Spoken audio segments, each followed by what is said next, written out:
Thank you. Part of what Timothy Geithner is defending in the budget plan is this point that high-income earners would see their taxes jump next year. But to hear someone who's built his own wealth tell it being rich seems like a penalty now. Thomas Belesis is the CEO of investment banking firm John Thomas Financial. Great to see you, Tom. Thanks for being here. Thank you guys, dude. Thank you for having me. Appreciate it. So you are considered rich by the administration. You will be hit by an increase in rates if they're successful, but by a lot of other things, the inability to deduct a lot of things that you can now deduct in your taxes. How would you argue that this is anti-competitive or bad for the economy? Well, I got to tell you, Dave, I mean, it's disheartening. Number one, this is a country where if you do well, you should be rewarded, not penalized.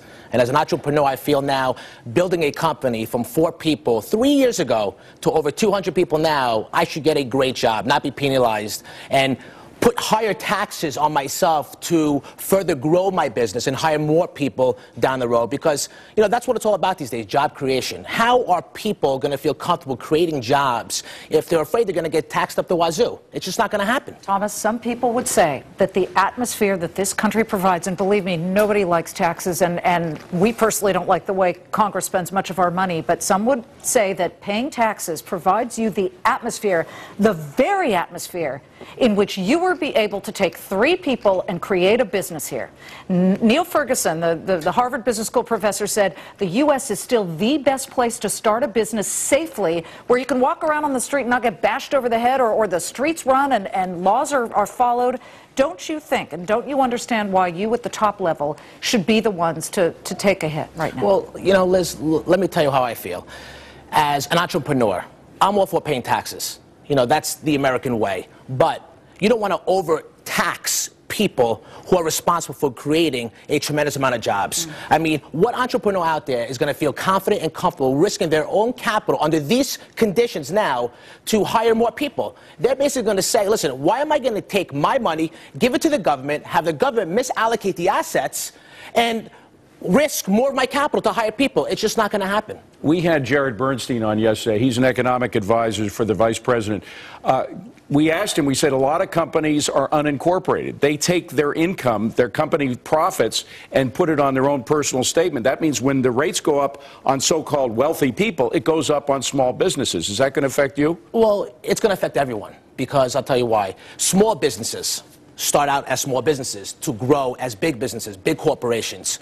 But if we don't have a friendly government that's going to give us the opportunity to be accommodative on taxes, a lot of people now are going to veer away from the #1 issue right now this country has, and that's job creation. I mean, it's all about who spends the money the better way. Am I correct, Dave, Liz? Right? Let's think about that for a second.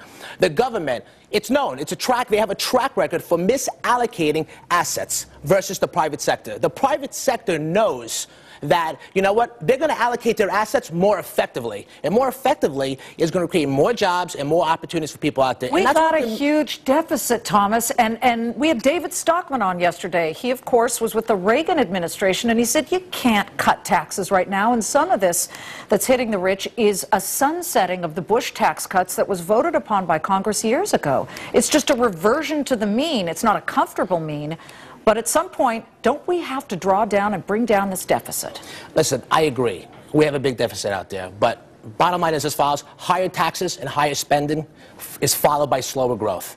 And right now, to tax people more that are risking in these conditions to hire more people and create more corporations is not the answer. And that's how I feel. Tom Belesis, great to see you, man. Thank you very much. That's a New Yorker. Well, that's how I feel. You're a salesman of the free market, which I love. Absolutely. All right. Well, you were talking about David Stockman. Guess who's on Neil's show today? David Stockman. There you go. And, listen, this guy said some amazing things, and you got to hear what he has to say tonight at 6 p.m. Eastern. He is, of course, the former Reagan budget director. He will be Neil's guest. He says the deficit hole is now so big that everybody should pay a lot more than Uncle Sam. Of course, remember, Reagan took him to the woodshed after he said the taxes shouldn't be cut that much, so he eventually began to speak differently about it. But he's back now to his version of tax rates should be higher. He also said yesterday, listen, call it what it is and just be honest about it. Say everybody's got to pay more in taxes. It's not going to feel good. Yeah, he was never a true believer in supply side. All right, well, here is a look at what's still ahead today on Bulls and Bears.